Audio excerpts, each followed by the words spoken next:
Shalom, perkenalkan nama saya Damari Kosimo Hampir, grup G dengan NIM 19010119. Di sini saya akan mewawancarai salah satu guru agama saya yang ada di SMP Negeri 2 Pinggir.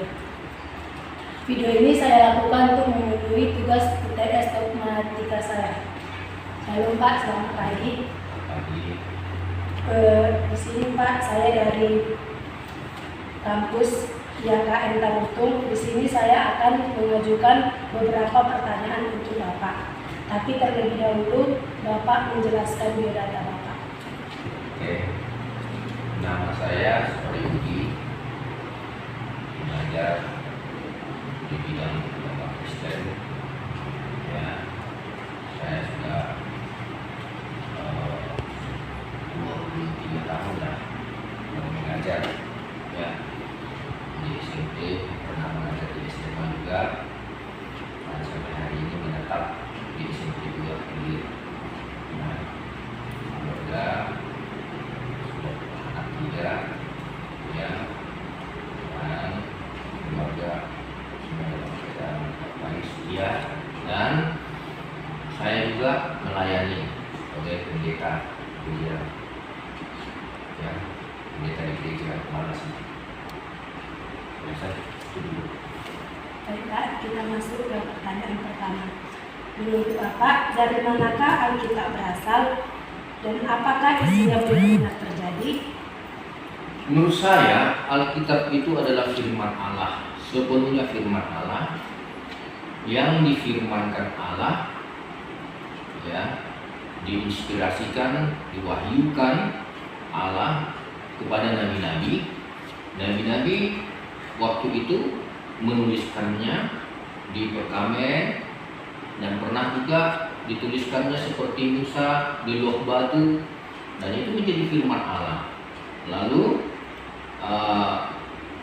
beberapa puluh tahun ada yang sudah ditemukan firman Allah itu yang berbentuk tulisan di perkamen, dan itu akhirnya dibukukan satu persatu, dibukukan sehingga dia menjadi satu buku yang namanya Alkitab. Dan apakah isinya benar-benar terjadi? Wah, jelas. Buktinya dulu di Perjanjian Lama kita banyak membaca tentang nubuatan Yesus akan lahir. Ternyata di Perjanjian Baru terbukti Yesus lahir, ya. Yesus lahir di Perjanjian Baru. Nah, di Perjanjian Lama banyak diceritakan seperti Yesaya pasal 53 bahwa Tunas atau Taruk, ya, yang lahir itu nanti akan menyelamatkan umat manusia. Itu pada dia harus menderita, harus mati. Nah, unsur-unsurnya dipatahkan. Nah, ternyata di Perjanjian Baru setelah beberapa ratus tahun kemudian dan itu terjadi. Dan banyak hal lagi yang terjadi di Alkitab sampai saat ini kita lihat banyak isinya rata-rata digenapi, ya, oleh firman Allah yang dibuat oleh Nabi dengan membawa ya. Pertanyaan selanjutnya Pak, siapakah Allah itu dan bagaimana sifat-sifat Allah? Allah itu tidak berwujud. Allah itu adalah roh, ya. Roh itu dari bahasa Ibrani-nya ruah, ya. Ruah itu di Indonesia kan dia angin, ya. Jadi Allah itu seperti bentuk angin, tidak nampak, tidak kelihatan, tidak berwujud, tapi ada, tapi nyata, ya. Seperti angin, kalau kita lihat buktinya dia ada angin kalau ada goyangan hembusan. Jadi Allah itu ada roh, bukti Allah itu roh ada, roh, dan dia ada adalah kita lihat segala ciptaannya ini. Jadikan langit dan bumi, jadikan seluruh isinya termasuk manusia, ya. Itulah buktinya Allah ada. Allah itu masih terus berkarya sampai hari ini. Sifat-sifatnya, sifat-sifat Allah itu adalah maha baik, maha kuasa, maha kasih, ya, yaitu dia juga maha pengampun kepada kita kalau kita dosa, maha kasih. Nah, itu sifat-sifat Allah. Kita diciptakan menurut gambar dan rupa Allah, berarti kita diciptakan memiliki sifat-sifat Allah. Oke, Pertanyaan selanjutnya, Pak, dari manakah manusia berasal? Apa yang dimaksud dengan jiwa? Menurut firman Allah, manusia itu berasal memang dari tanah, dan itu bisa kita baca di Kejadiannya, dari tanah yang dibentuk Tuhan dari tanah liat, ya, seperti seseorang membentuk boneka dari atau patung-patungan, lalu dihembuskan Tuhanlah napas ke lubang hidungnya sehingga manusia itu bergerak dan memiliki kehidupan. Ya. Apa yang setelah itu manusia itu bisa berkomunikasi. Ya. Allah menciptakan manusia itu dengan segenap pribadi Allah. Kalau yang lain-lain diciptakan itu hanya melalui firman. Tapi kalau Allah menciptakan manusia itu dengan segenap tangannya, membentuk pikirannya, perasaannya, seluruhnya terlibat. Nah, jadilah manusia. Setelah itu manusia bisa berkomunikasi. Yang dimaksud dengan roh, saya sudah katakan tadi, roh itu berasal dari bahasa Ibrani tua, yaitu angin. Jadi kalau manusia memiliki roh, itu ada kehidupan, ada nyawa. Roh itu nyawa, angin. Jadi kalau manusia dikatakannya meninggal, itu melepaskan nyawa, melepaskan kehidupan dia. Roh itu adalah kehidupan, ya. Roh itu yang membuat kita memiliki hubungan dengan Tuhan. Tanpa roh, manusia kita tidak akan memiliki hubungan dengan Tuhan. Contoh, binatang, karena dia tidak memiliki roh, hewan-hewan tidak memiliki roh, maka dia tidak ada memiliki hubungan dengan Tuhan, berkomunikasi. Tuhan harus menyembah, Tuhan harus memuji Tuhan, harus beribadah kepada Tuhan.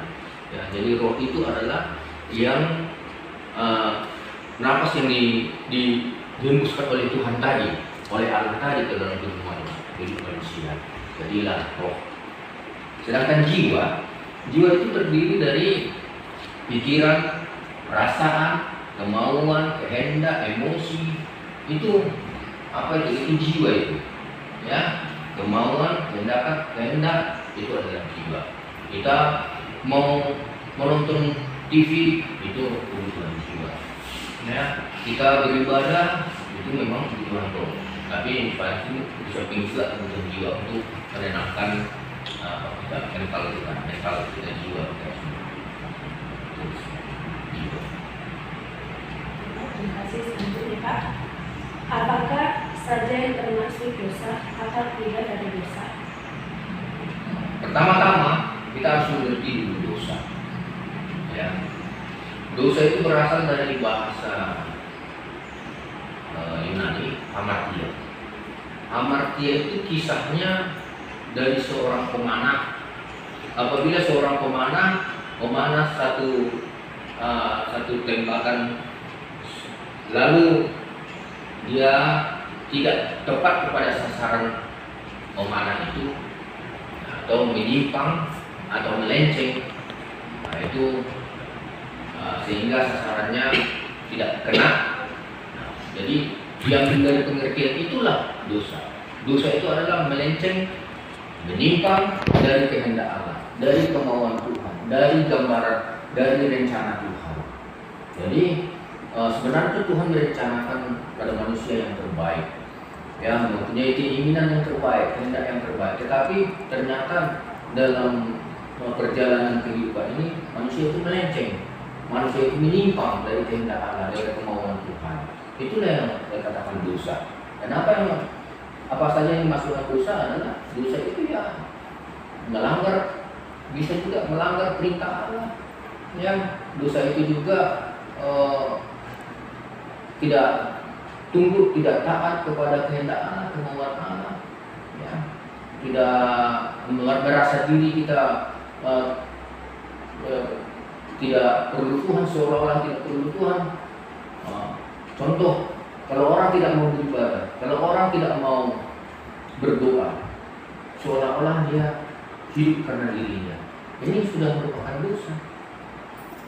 Ya, jadi tidak berhubungan dengan Allah itu sudah merupakan dosa.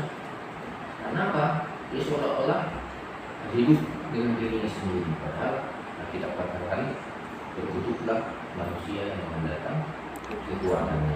Ya. Akibat dosa ini kita terpisah dari Allah. Kita putus hubungan, putus komunikasi karena sudah ada rasa bersalah di dalam diri kita. Dan akibat dosa itu menciptakan maut. Maut itu ada dua, kematian kekal, yaitu ke neraka, kematian tubuh jasmani. Ya. Nah, itu sebabnya manusia tadinya sebenarnya makhluk yang kekal, tetapi ketika Adam dan Hawa berdosa, maka Tuhan katakan hanya 120 tahun lagi saja umurnya. Terbatas jadinya, ya, terbatas. Tadinya manusia itu harus sebenarnya makhluk yang kekal karena roh Allah yang diusun adalah roh yang kekal. Tapi karena manusia yang dalam dosa, akhirnya manusia yang terbatas. Ya. Selanjutnya, Pak, siapakah Kristus itu? Mengapa Kristus harus mati dan bangkit? Kristus itu adalah Tuhan Juru Selamat umat manusia, ya, yang diutus menjelma menjadi daging dalam kehidupan dunia ini supaya menyelamatkan manusia dari dosa. Ya, Kristus harus mati untuk menebus dosa manusia, sama seperti di Perjanjian Lama bahwa pada waktu manusia berdosa harus mengorbankan hewan atau binatang. Contoh, kalau dia orang kaya, dia harus mengorbankan lembu atau sapi dan nanti darahnya dipercik pada orang berdosa itu. Kalau dia orang yang ekonominya sedang, dia harus mengorbankan domba atau kambing. Kalau orang miskin, dia harus mengorbankan dua ekor burung terkukur atau dua ekor burung merpati. Jadi nanti dipercikan darahnya. Dan tiap kali mereka jatuh di dalam dosa, mereka harus mengorbankan semacam itu. Nah, tetapi oleh anugerah kasih Kristus, Tuhan melihat bahwa manusia tidak akan mampu untuk melakukan itu terus-menerus. Maka Tuhanlah berinisiatif bagaimana caranya untuk menyelamatkan umat manusia ini. Dialah datang ke bumi ini menjelma, ya, menjadi daging yang dilahirkan oleh perawan Maria, dan itulah yang dinamakan Yesus Kristus yang akan menyelamatkan umat manusia. Barang siapa yang percaya kepadanya, maka akan memperoleh keselamatan kehidupan kekal. Kenapa dia harus mati? Ya, untuk menebus dosa umat manusia. Dan kalau dia mati tidak bangkit, sia-sia juga pekerjaan Yesus, sia-sia juga pemberitaan para hamba-hamba Tuhan. Dia harus bangkit, ya, bangkit mengalahkan maut. Artinya dia menang atas kematian, menang atas dosa itu, karena dosa upahnya maut. Jadi buktinya dia mengalahkan maut itu dia harus bangkit. Nah itu, maka Yesus harus bangkit. Nah kalau dia bangkit, kita yang percaya kepadanya pun akan bangkit. Satu kali kita akan bangkit, menerima hidup yang kekal daripada dia. Jadi Kristus harus mati, bangkit, dan naik ke surga. Kalau tanpa itu tidak ada keselamatan, tidak ada pengharapan manusia. Oke. Bagaimana cara manusia dapat selamat dan masuk ke dalam surga? Ya. Pintu keselamatan kepada Yesus pintu keselamatan manusia adalah dengan percaya menerima Yesus sebagai Tuhan dan juru selamatnya. Ya. Setelah itu bukti dia percaya, dia harus dibaptis. Dibaptis dengan air. Setelah itu nanti dibaptis lagi dengan Roh Kudus. Setelah itu dia harus beribadah. Tidak cukup dia hanya percaya, menerima Yesus, mengakui, berkomitmen dengan mulutnya Yesus adalah Tuhannya, tetapi kalau tidak beribadah sama aja, dia tidak akan mendapatkan keselamatan. Ya, dia harus melakukan firman Tuhan, harus beribadah, berdoa, baca firman Tuhan, sebagai dia bukti dia percaya. Ya, nanti yang harus terus menerus dikerjakannya, sebagaimana firman Tuhan mengatakan, kerjakanlah keselamatanmu. Keselamatan itu kita kerjakan melalui beribadah, terus melakukan firman Tuhan. Apa yang diperintahkan kita harus lakukan, apa yang dilarang kita harus jauhkan juga. Kita tidak boleh melakukan. Demikian. Pertanyaan selanjutnya, Pak. Apa yang dimaksud dengan gereja? Siapa saja pelayan di gereja? Yang dimaksud dengan gereja, asal usul kata gereja ini berasal dari kata Yunani yaitu eklesia. Eklesia ini sendiri terdiri dari dua kata, yaitu ek dan kaleo. Ek keluar, kaleo itu yang dipanggil. Jadi gereja itu, eklesia adalah orang-orang yang dipanggil keluar. Ya, keluar dari mana? Keluar dari kegelapan menuju kepada terangnya yang ajaib. Ya, jadi gereja itu adalah kita, pribadi kita. Nah, gereja itu memang memiliki pengertian ada dua, ada gereja yang kelihatan, ada gereja yang tidak kelihatan. Gereja yang kelihatan itu adalah gedung. Gereja yang tidak kelihatan itu adalah diri kita. Karena kita adalah orang-orang yang dipanggil keluar dari kegelapan. Kitalah gereja. Kitalah bait Allah itu, di mana Roh Allah akan berdiam diri di dalam diri kita. Kita. Jadi personal kita, manusia ini adalah gereja. Ya, gereja. Nah, siapa yang dipanggil menjadi pelayannya? Ya, orang-orang yang terpanggil menjadi pelayan gereja adalah orang-orang yang sudah dipilih Tuhan. Memang ada, kita mengatakan banyak yang dipanggil, tapi sedikit yang terpilih. Nah, orang pelayan-pelayan gereja ini adalah orang yang dipanggil dan dipilih dan dipakai untuk menjadi pelayan Tuhan. Ya, siapa saja? Oh, itu adalah orang-orang yang, ya, kita bisa mengenal orang itu kalau dia dipanggil menjadi pelayan gereja adalah orang yang memiliki belas kasihan kepada jiwa-jiwa. Kalau di dalam dirinya ada belas kasihan, melihat orang berdosa, melihat orang yang susah, melihat orang-orang yang teraniaya, nah, ini tanda-tandanya dia dipanggil menjadi pelayan gereja. Ya, jadi orang yang siap melayani pekerjaan-pekerjaan Tuhan, misinya Tuhan. Itulah orang-orang yang disebut dengan pelayan gereja. Pertanyaan selanjutnya, Pak. Siapakah malaikat itu dan siapakah iblis itu? Malaikat itu berasal dari kata malak, artinya utusan. Ya, utusan. Utusan apa? Utusan Allah terhadap manusia dan juga membawa doa-doa umat manusia kepada Allah. Jadi dia memiliki strategis seperti lalu lintas dari Allah ke manusia, dari manusia ke Allah. Itu pekerjaan malaikat. Malaikat itu sebagai penolong kepada kita, ya, yang untuk membawa pesan-pesan Tuhan atau doa-doa kita di hadapan Tuhan. Sedangkan iblis dia berasal dari malaikat yang jatuh, malaikat yang sombong, contoh si Lucifer, ya, malaikat yang sombong, malaikat yang jatuh, dan dia adalah bapa penipu. Alkitab katakan iblis adalah bapa penipu, bapa orang berdosa, orang pembohong, ya. Iblis tidak mendapat anugerah, ya, Karena apa? Karena iblis adalah makhluk roh. Makhluk roh itu apabila sudah jatuh dalam dosa, ya tidak ada pengampunan, tidak ada pengampunan. Karena dia manusia memiliki pengampunan karena manusia masih terdiri dari tubuh berdari. Sedangkan iblis sudah makhluk roh, yang artinya dia makhluk yang ya sebenarnya dua pilihan sebenarnya, masuk surga atau tidak masuk surga seperti malaikat. Dan kalau dia sudah jatuh dalam dosa, malaikat sudah jatuh dalam dosa, dia sudah jadi iblis dan dia sudah menjadi penghuni neraka.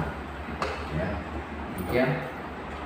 Nah, pertanyaan terakhir Pak, apakah yang terjadi pada saat kiamat? Apakah Anda akan bersama Yesus saat itu? Kiamat sebagaimana dikatakan firman Tuhan itu berbicara tentang akhir zaman. Ya, tanda-tandanya sudah ada sebagian kita lihat yang digenapi karena kita membicarakannya di Matius pasal 24. Ya, itu tanda-tanda akhir zaman, perang, kelaparan, ya, pembunuhan, banyak sekali kejadian-kejadian tanda-tanda akhir zaman. Ya, zaman. Dan di dalam kiamat itu nanti umat manusia akan dibawa kepada penghakiman. Ya, pada waktu manusia diperhadapkan ke penghakiman yang akan diadili, maka di situ dia akan dibukakan buku al-hayat, buku kehidupan. Di buku kehidupan itu sudah ada terekam kehidupan manusia dari bayi sampai dia meninggal. Ya, jadi tidak ada yang dapat bisa bersembunyi, tidak ada yang bisa berdalih karena sudah ada. Itulah dari malaikat tadi juga untuk mengerjakannya itu semuanya. Ya, dicatatnya semuanya, semua apa yang kita lakukan itu. Itulah di situ akan terjadi penghakiman, pengadilan yang diilustrasikan sebagai domba dan kambing. Domba akan ke sebelah kanan, yang kambing akan ke sebelah kiri. Dan domba artinya orang-orang yang taat yang akan masuk surga, dan yang kambing adalah orang-orang yang memberontak. Ya, kenapa jika digambarkan sebagai kambing dan domba? Karena kambing wataknya sering melawan, sedangkan domba dia wataknya adalah taat, ya, mau disembelih aja dia tidak melawan. Tapi kalau kambing suka menanduk, suka melawan. Nah, itu sebabnya gambarannya kambing dan domba, gambaran umat manusia yang akan dihakimi. Dan apakah Anda bersama Yesus saat itu? Ya, saya sangat yakin dan pasti karena firman Allah mengatakan bahwa barang siapa yang percaya akan beroleh hidup yang kekal. Percaya, ya. Bukti saya percaya, saya harus melakukan firman Tuhan, ya, melakukan tiap hari sampai Tuhan menjemput. Nah, kalau dalam keadaan begitu, pasti kita akan bersama-sama dengan Yesus. Ya, jadi kalau kita percaya tapi tidak melakukan firman Tuhan, tidak beribadah, ya sama aja bu. Kita tidak mungkin bisa bersama dengan Yesus. Karena Alkitab katakan kerjakanlah keselamatanmu. Ya, kita harus mengerjakan keselamatan Tuhan hari demi hari sampai meninggal. Ya, kita tidak cukup hanya percaya, tidak hanya cukup berkomitmen saya menerima Yesus sebagai Tuhan dan Juru Selamat. Tidak cukup. Harus kita melakukan firman Tuhan, beribadah, memuji-muliakan Tuhan dan melayani Tuhan. Melayani pekerjaan Tuhan. Dan sampai kapan saatnya kita dipanggil, kita akan bersama-sama. Amin. Oke Pak, terima kasih atas waktu dan kesempatan Bapak. Baiklah, demikian lokasi wawancara saya ucapkan terima kasih. Shalom. Shalom, perkenalkan nama saya Riama Marito Simorangkir, grup G semester 3 Prodi PAK dengan NIM 1901019194. Di sini saya akan mewawancarai salah satu siswa yang berduduk di bangku SMA. Shalom Dek. Shalom Kak. Begini Dek, kami ada tugas kuliah untuk UTS Dogmatika. Apakah Adek sedia diwawancarai? Saya sedia Kak diwawancarai. Terlebih dahulu Adek mengenalkan data diri adik dulu. Perkenalkan, nama saya Lasmian Monika Sari. Saya kelas 11 MIPA 2. Saya bersekolah di SMA Negeri 1 Pinggir. Sekian dan terima kasih. Menjadi pertanyaan saya, dari manakah Alkitab itu berasal? Apakah isinya benar-benar terjadi? Menurut saya, Alkitab berasal dari Allah yang diwahyukan kepada para rasul atau kepada nabi terdahulu.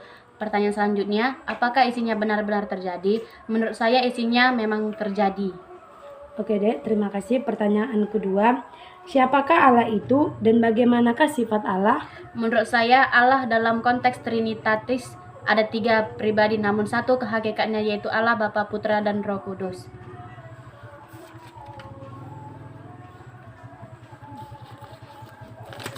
Kemudian pertanyaan selanjutnya, sifat-sifat Allah.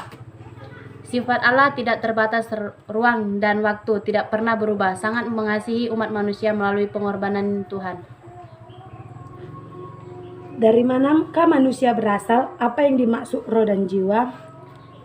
Jawabannya, manusia itu berasal dari debu dan tanah yang dihembuskan nafas kehidupan oleh Tuhan. Diberilah manusia itu akal dan pikiran supaya manusia itu dapat membedakan mana yang baik dan yang buruk. Roh adalah nafas yang dihembuskan oleh Allah ke dalam manusia dan kembali kepada Allah. Roh merupakan alat yang diberikan Allah kepada manusia agar manusia dapat berkomunikasi pada Allah. Jiwa berkomunikasi kepada Allah. Jiwa, unsur batinilah manusia yang tidak dapat dilihat Allah. Jiwa manusia meliputi unsur pikiran, emosi, kehendak manusia. Contohnya, perasaan, murka, dan apa sih kak ini? Apa ini? Manurta. Mulai kan Lasmi? Mulai kan? Ini roh, ini pengertian jiwanya kan tadi bilang roh dan jiwa. Ulanglah. Ini aja pertanyaan aja. Aku lagi berarti belum. Mereka kalian bilang roh dan jiwa. Ini pending lah. Udah gak pending? Belum. Tuhan. Ini kayak mananya ini Lasmi, kita ulang. Gak usah lah. Ini lagi kita potong-potong aja. Dari manakah manusia berasal? Apa yang dimaksud roh dan jiwa? Jawabannya, manusia itu berasal dari debu dan tanah yang dihembuskan nafas kehidupan oleh Tuhan. Diberilah manusia itu akal dan pikiran supaya manusia itu dapat membedakan mana yang baik dan yang buruk. Selanjutnya, apa yang dimaksud dengan roh? Roh adalah nafas yang dihembuskan oleh Allah ke dalam manusia dan kembali kepada Allah. Roh merupakan alat yang diberikan Allah kepada manusia agar manusia dapat berkomunikasi dengan Allah. Pertanyaan selanjutnya, apa yang dimaksud dengan jiwa? Jiwa adalah unsur batiniah manusia yang tidak dapat dilihat. Jiwa manusia meliputi unsur pikiran, emosi, dan kehendak manusia. Contohnya, perasaan manusia dapat mengasihi dengan kehendaknya. Oke, pertanyaan selanjutnya. Dari mana apa saja yang termasuk dosa? Apa akibat dosa? Jawabannya, yang termasuk dosa ialah segala sesuatu melanggar perintah Allah. Dosa juga merupakan hal yang membawa kita ke jalan maut karena upah dosa adalah maut. Oke, selanjutnya. Siapakah Kristus itu? Mengapa Kristus harus mati dan bangkit? Kristus adalah anak Allah yang disebut Yesus Kristus, dan Kristus juga yang yaitu juru selamat umat manusia. Ia rela mengorbankan dirinya demi menyelamatkan umat manusia dari dosa-dosanya. Yesus Kristus harus bangkit dan mati karena supaya genap yang tertulis di dalam Alkitab dan untuk menggenapi firman-Nya. Oke dek, pertanyaan selanjutnya. Bagaimana cara manusia dapat selamat dan masuk ke dalam surga? Jawabannya, manusia harus mengikuti firman Allah dan mengimani apa yang diperintah Allah. Sebab dalam cara manusia melakukan apa saja yang dikehendaki Allah, manusia dapat diselamatkan oleh Allah dan pintu masuk untuk ke kerajaan surga terbuka lebar untuk manusia yang memenuhi kehendak Allah. Siapakah malaikat itu dan siapakah iblis itu? Malaikat adalah keluarga surgawi yang merupakan salah satu perantara manusia dengan Allah, dan malaikat ialah yang baik hati. Iblis itu ialah makhluk pertama kali yang mengembangkan firman Allah, sehingga iblis itu dibuang dari surgawi, dan kemudian iblis itu menghantui umat manusia untuk berbuat dosa. Apakah yang terjadi pada saat kiamat? Apakah Anda bersama Yesus saat kiamat? Menurut saya, dalam Alkitab akhir zaman, saat akhir zaman itu tiba, Antikristus muncul dan mengajarkan ajaran sesat pada anak-anak Allah. Dan akhir zaman dapat kita ketahui di dalam Alkitab dalam Wahyu 8, adanya penyembahan sangkakala. Menurut saya, bersama atau tidaknya dengan Allah itu tergantung pada iman dan kepercayaan manusia itu tersendiri. Karena akhir zaman atau kedatangannya Allah seperti pencuri. Oke, terima kasih buat saudara Lasmian. Demikian video ini saya lakukan, saya ucapkan terima kasih. Shalom. Shalom.